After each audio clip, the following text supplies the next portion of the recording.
점점 독일 내 인프라 격차가 심화되면서 사회적 문제가 심각해지고 있는데요. 이에 독일 교통부 장관은 위기를 타개하고자 의회 연설에서 충격적인 발언을 했지만 이 이야기를 들은 독일 국민들은 오히려 큰 혼란에 빠지게 되었습니다. 교통부 장관이 한 발언이 무엇이길래 이렇게 파장이 컸을까요? 독일 교통부 장관은 우리는 지금까지 자만심에 빠져 있었다. 한국의 교통 인프라와 안전 시스템은 이미 우리를 10년 이상 앞서 있으며 우리는 그들에게 배워야 한다라고 선언했습니다. 그는 독일 기자의 충격적인 취재 보고서를 바탕으로 이러한 주장을 펼쳤는데요. 독일 기자가 서울 지하철 시스템을 경험한 후 세계관이 완전히 바뀌었다고 하는데요. 그녀의 이야기를 함께 들어보실까요? 인천공항에 내리는 순간 저는 이상한 기분이 들었어요. 아시아의 공항이라고 해서 어느 정도 기대는 했지만 이건 예상과 완전히 달랐죠. 지금까지 본 어떤 유럽 공항보다 깨끗하고 효율적이었으니까요. 프리다 클라인, 독일 타게스 슈피겔 국제부 기자로서 한국은 제 취재 목록에서 항상 후순위였습니다. 일본과 중국은 여러 번 다녀왔지만 한국은 솔직히 크게 관심을 두지 않았어요. 일본의 아류작 아닌가 하는 선입견이 있었던 거죠. 입국장을 빠져나오는데 안내 표지판이 모두 4가지 언어로 되어 있더군요. 한국어, 영어, 중국어, 일본어까지. 독일 공항은 아직도 영어 독일어만 간신히 표기하는데 말이에요. 수화물 찾는 곳에서는 자동화 시스템이 짐이 언제 나올지 실시간으로 알려주고 있었습니다. 이건 프랑크푸르트 공항보다 더 진보된 시스템인데. 혼잣말이 나왔어요. 공항철도를 타러 가는 길, 모든 승객이 휴대폰으로 무언가를 하는 모습이 눈에 띄었죠. 나중에 알고 보니 교통카드 앱이랑 QR 결제더라고요. 잠깐, 이건 유럽에서도 고급 기술인데 여기선 모두가 당연하게 쓰고 있잖아요. 중국에서 봤던 것처럼 보여주기식 기술이 아니라 실생활에 녹아든 기술이었죠. 서울행 열차에 탑승하면서 창밖을 내다봤어요. 도시가 펼쳐질수록 제 선입견은 하나씩 무너져 내렸습니다. 초고층 빌딩들 사이로 한강이 유유히 흐르고 그 위로 수많은 다리가 놓여 있었어요. 서울은 강과 함께 살아가는 도시구나. 처음으로 흥미가 생겼습니다. 열차 안에서도 와이파이가 끊김없이 연결되는 걸 보고 또 한 번 놀랐죠. 독일에선 아직도 기차 안에서 인터넷이 끊기는 게 일상인데 말이에요. 이제 겨우 도착했을 뿐인데 이미 제 머릿속에서는 기사의 방향이 바뀌고 있었습니다. 한국 기술력에 세계가 주목한다라는 단순한 제목은 이제 부족해 보였어요. 이건 단순한 기술의 문제가 아니라 사회 시스템 전체의 문제니까요. 호텔에 체크인하고 잠시 휴식을 취한 뒤 저는 서울 시내로 나섰습니다. 스크린도어 취재가 이번 출장의 주목적이었으니까요.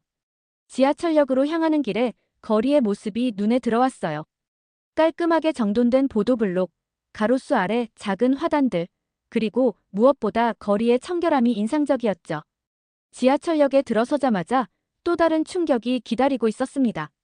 자동 발매기에서 티켓을 사려고 하는데 옆에 있던 한국 아주머니가 웃으면서 다가오셨어요.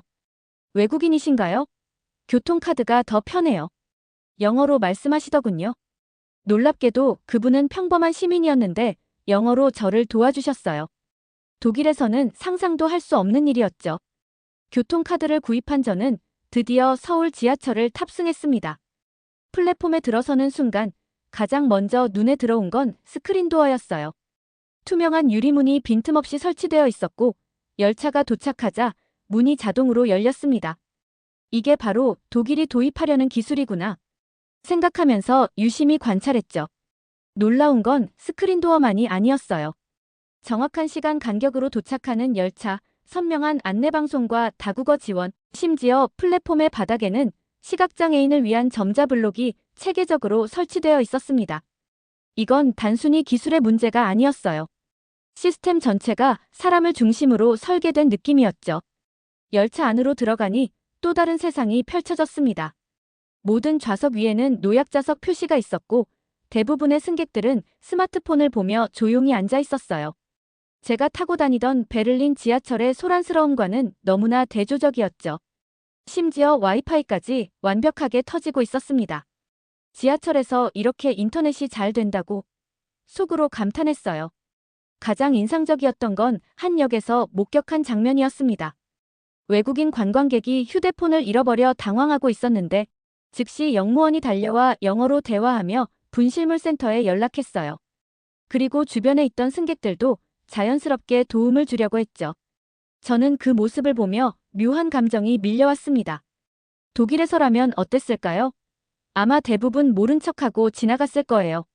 지하철 노선을 따라 이동하면서 저는 점점 더 깊은 생각에 빠져들었어요. 이건 단순한 취재가 아니라 제 세계관이 무너지는 경험이었습니다. 서울 지하철 경험은 저에게 충격 그 자체였어요. 제가 알던 아시아와는 너무나 달랐죠. 중국은 화려하지만 실용성이 떨어지는 인프라가 많았고, 일본은 아날로그와 디지털이 혼재된 느낌이었습니다. 하지만 한국은 달랐어요. 철저히 사용자 중심으로 설계된 시스템이 곳곳에 녹아들어 있었죠. 스크린도어를 더 자세히 취재하기 위해 저는 서울교통공사 담당자와 인터뷰를 잡았습니다. 담당자는 생각보다 젊은 분이었어요. 서울 지하철 스크린도어의 역사부터 현재 기술까지 상세히 설명해 주셨죠. 처음에는 안전을 위해 도입했지만 이제는 공기질 관리와 에너지 효율성까지 고려하고 있습니다. 놀라웠던 건 그분의 설명이었어요. 저희는 기술을 위한 기술을 만들지 않아요. 사람을 위한 기술을 만들죠. 그 말이 제 머릿속에 계속 맴돌았습니다. 유럽에서 우리는 얼마나 자주 기술 자체에만 집중했나요? 사용자 경험보다 기술의 첨단성을 우선시하는 경우가 많았죠. 인터뷰를 마치고 실제 스크린도어 관리 현장도 방문했어요. 정비사분들이 일하는 모습을 지켜보며 또 하나 놀란 점은 세심함이었습니다. 매일 아침 첫 열차 전에 모든 스크린도어를 점검하고 센서 하나하나까지 확인한다고 하더군요. 안전에는 타협이 없습니다라는 말이 인상적이었어요. 취재를 계속하면서 점점 더 깊은 의문이 들었습니다. 왜 독일은 이런 시스템을 도입하는데 그렇게 망설이고 있을까요? 비용 때문이라고요? 하지만 인명피해와 사고 예방을 생각하면 오히려 장기적으로는 비용 절감이 될 텐데요. 저는 그 자리에서 베를린 교통국 담당자에게 전화를 걸었어요. 여보세요? 프리다입니다. 서울 지하철 스크린도어 시스템을 지금 취재 중인데. 네, 정말 놀라워요. 우리가 왜 아직도 도입을 망설이는지 이해할 수 없어요. 전화기 너머로 돌아온 답변은 실망스러웠죠. 예산 문제, 기술적 어려움, 기존 시스템과의 호환성. 모두 변명처럼 들렸습니다. 통화를 끝내고 지하철 플랫폼에 다시 서서 저는 묘한 부끄러움을 느꼈어요. 선진국이라 자부하던 독일이 실은 이런 기본적인 안전 시스템조차 제대로 구축하지 못하고 있다는 사실이 창피했습니다. 그날 밤 호텔로 돌아오는 길, 저는 기사의 방향을 완전히 바꾸기로 결심했어요. 다음 날 아침, 저는 기사의 방향을 전환하기로 마음먹고 서울시청으로 향했습니다. 교통정책 담당자와의 인터뷰를 통해 더 깊이 파고들고 싶었어요. 지하철역으로 가는 길에 저는 베를린의 동료에게 전화를 걸었죠. 여기 정말 놀라워. 우리가 알던 아시아가 아니야. 한국은 뭐라고 해야 할까? 미래를 사는 것 같아. 지하철에서 또 하나 인상적인 장면을 목격했어요. 어느 역에서 열차를 기다리는데 갑자기 한 외국인 승객이 당황한 표정으로 주변을 둘러보고 있었습니다. 그분은 영어로 도움을 청했는데 휴대폰을 잃어버렸다고 하더군요. 놀랍게도 주변에 있던 한국인 승객들이 즉시 도움의 손길을 내밀었습니다. 한 젊은이는 자신의 휴대폰으로 분실한 휴대폰에 전화를 걸어주었고 다른 사람은 역무원을 불러왔어요. 곧 역무원이 영어로 상황을 파악하고 분실물 센터에 연락했죠.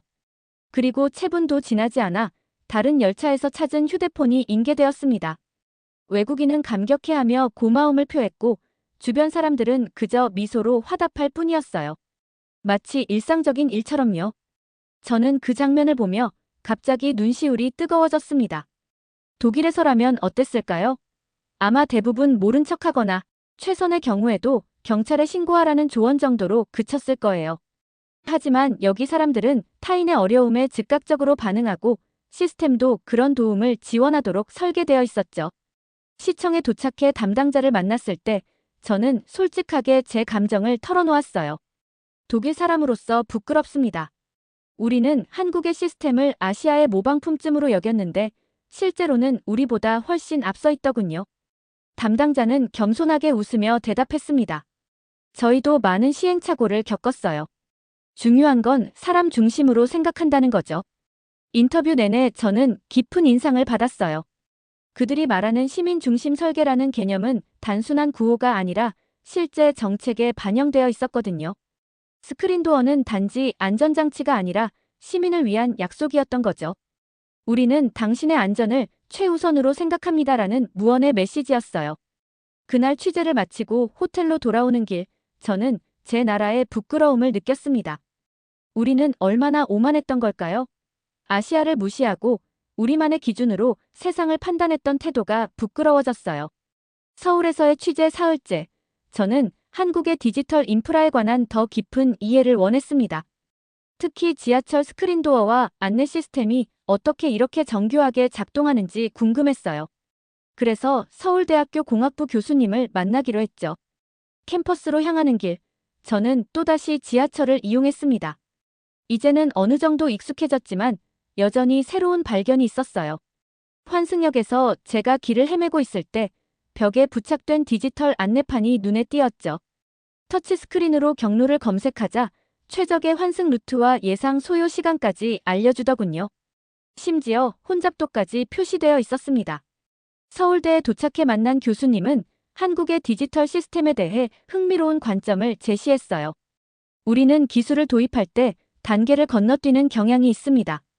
유럽이나 미국처럼 오래된 인프라를 개선하는 게 아니라 아예 새로운 시스템을 구축하니까요. 이건 저에게 큰 통찰이었어요. 독일은 기존 시스템의 무게에 짓눌려 혁신이 느린 반면 한국은 백지 상태에서 시작할 수 있었던 거죠. 하지만 더 놀라운 건 교수님이 언급한 한글의 역할이었습니다. 한글은 디지털 시대에 아주 적합한 문자 체계예요. 논리적이고 조합 가능하며 컴퓨터 프로그래밍에도 유리하죠. 저는 처음 듣는 관점이라 더 자세히 물어봤어요. 교수님은 한글의 구조가 얼마나 체계적인지 그리고 그것이 디지털 인터페이스 설계에 어떤 이점을 주는지 설명해 주셨습니다. 한글은 자음과 모음의 조합으로 구성되어 있어요. 마치 프로그래밍 언어처럼 논리적인 구조를 가지고 있죠. 그래서 디지털 기기에서 오류율이 낮고 정보 처리가 더 효율적입니다. 이 말을 들으며 저는 생각했어요. 언어가 기술 발전에 이렇게 영향을 미친다니 전혀 생각해보지 못한 부분이었죠. 이후 저는 교수님과 함께 대학 내 연구실을 방문했어요. 그곳에서 학생들이 개발 중인 차세대 교통 시스템을 볼 수 있었습니다. 인공지능이 실시간으로 승객 흐름을 분석하고 열차 운행을 최적화하는 시스템이었죠. 이것이 앞으로 서울 지하철에 도입될 기술입니다. 승객 한 명 한 명의 이동 패턴까지 고려해 최적의 서비스를 제공하는 거예요. 연구실을 나오면서 저는 깊은 생각에 잠겼어요.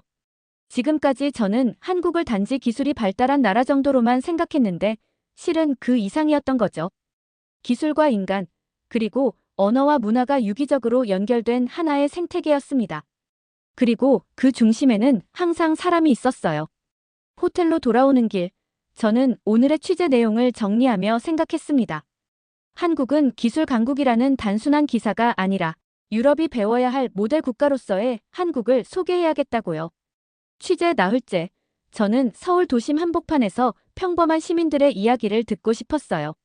그래서 인사동이라는 전통과 현대가 공존하는 거리를 찾았습니다. 그곳에서 우연히 노인 부부를 만났죠. 두 분은 벤치에 앉아 햇볕을 쬐고 계셨는데 제가 외국인 기자라고 소개하자 반갑게 맞아주셨어요. 한국의 기술 발전이 정말 놀랍습니다. 어떻게 이렇게 빠르게 발전할 수 있었나요? 제 질문에 할아버지는 깊은 생각에 잠기셨다가 천천히 말씀하셨습니다.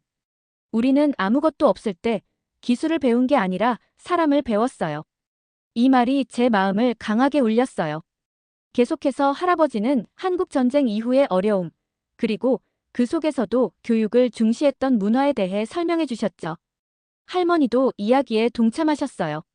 우리 세대는 항상 다음 세대를 위해 살았어요. 내 아이가 더 나은 삶을 살기를 바라는 마음으로요. 그 말을 들으며 저는 문득 독일의 모습이 떠올랐습니다.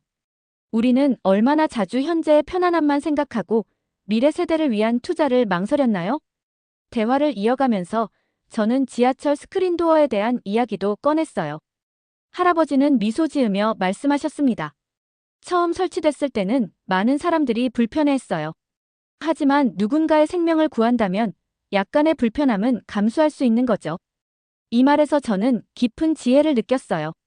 안전과 편리함 사이에서 안전을 선택하는 사회적 합의가 있었던 거죠. 대화를 마치고 저는 그 부부에게 감사 인사를 전했어요. 그런데 헤어지기 전 할아버지가 한마디 더 덧붙이셨습니다. 기자님, 한국의 기술은 겉모습만 보지 마세요. 그 속에 담긴 마음을 봐주세요. 저는 그 말의 의미를 곰곰이 생각하며 거리를 걸었습니다. 인사동 거리를 따라 걸으며 저는 주변의 모든 것을 새롭게 바라보기 시작했어요. 거리 곳곳에 설치된 공공 와이파이 기기, 외국인을 위한 다국어 안내판, 장애인을 위한 점자블록. 이 모든 것들이 단순한 기술이 아니라 마음이 담긴 결과물이라는 생각이 들었죠. 특히 인상적이었던 건 한 건물 입구에 설치된 경사로였어요. 휠체어 사용자를 위한 시설인데 단순히 의무적으로 설치한 것이 아니라 디자인적으로도 아름답게 어우러져 있었습니다. 이것이야말로 할아버지가 말씀하신 마음이 담긴 기술의 예가 아닐까요? 그날 저녁 호텔방에서 지금까지의 취재 내용을 정리하면서 저는 제 기사의 제목을 다시 생각했어요. 한국 기술의 비밀이 아니라 기술 속에 담긴 한국의 마음으로 바꿔야겠다고 결심했습니다. 이제 저는 단순한 기술 리포터가 아니라 문화의 통역사가 된 느낌이었어요. 취재 마지막 날, 저는 인천공항으로 돌아가기 전 마지막 인터뷰를 계획했어요. 서울 디지털 재단의 책임자와 만나기로 했죠. 그분은 한국의 디지털 전환 정책을 총괄하는 핵심 인물이었습니다. 아침 일찍 약속 장소로 향하면서 저는 이번 취재를 통해 느낀 모든 감정이 복합적으로 밀려왔어요. 재단 사무실에 도착하자 책임자가 따뜻하게 맞아주셨습니다. 인터뷰를 시작하기 전 저는 솔직하게 제 생각을 털어놓았어요. 처음 한국에 왔을 때는 그저 스크린도어 기술만 취재할 생각이었어요. 하지만 지내면서 깨달았죠. 이건 단순한 기술의 문제가 아니라 사회 전체의 철학이라는 걸요. 책임자는 고개를 끄덕이며 미소 지었어요.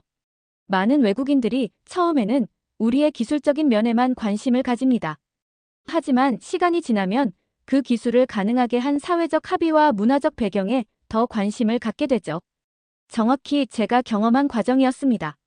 인터뷰를 이어가며 책임자는 한국의 디지털 전환이 어떻게 시민 중심으로 설계되었는지 설명해 주셨어요. 우리는 기술을 도입할 때 항상 세 가지를 고려합니다. 접근성, 안전성, 그리고 포용성이죠. 누구도 소외되지 않는 기술이어야 한다는 원칙이에요. 이 말을 듣고 저는 생각했어요. 독일에서 우리는 얼마나 자주 효율성과 비용만 따지고 포용성은 후순위로 미루었나요?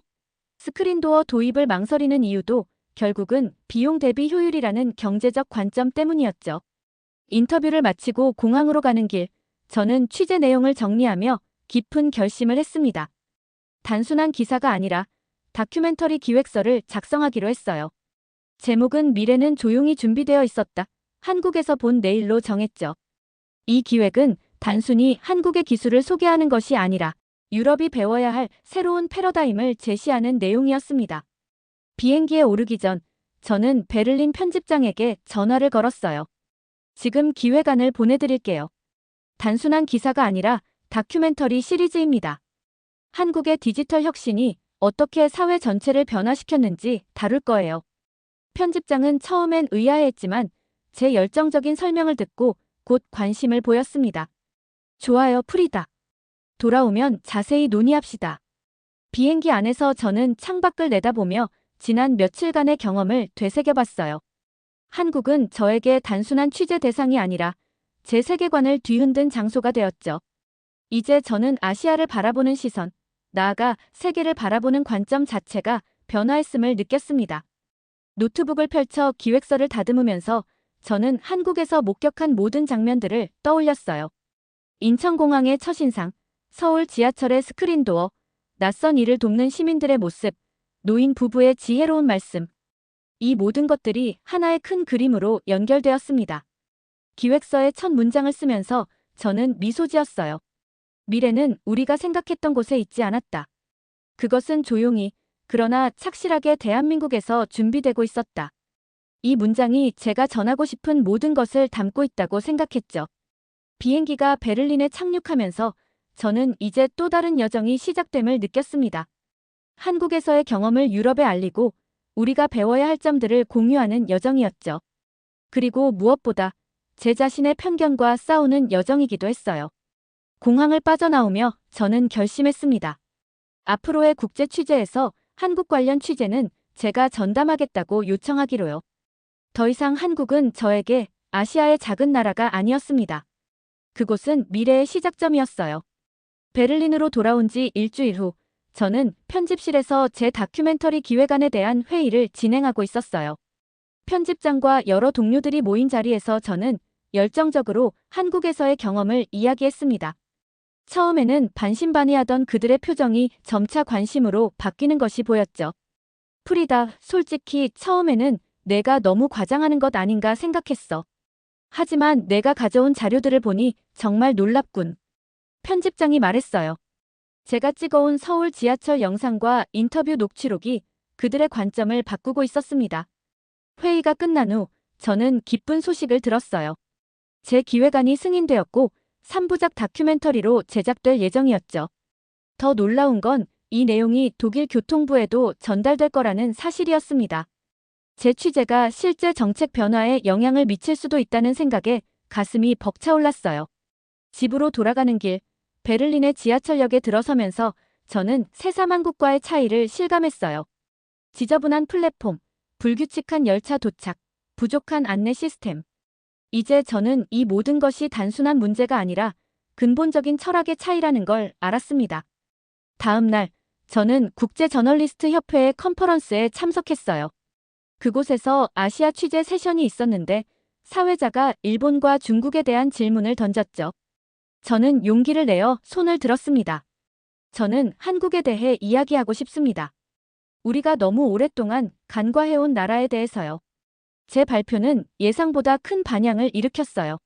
많은 동료 기자들이 한국에 대한 더 많은 정보를 원했고 몇몇은 후속 취재에 관심을 보였죠.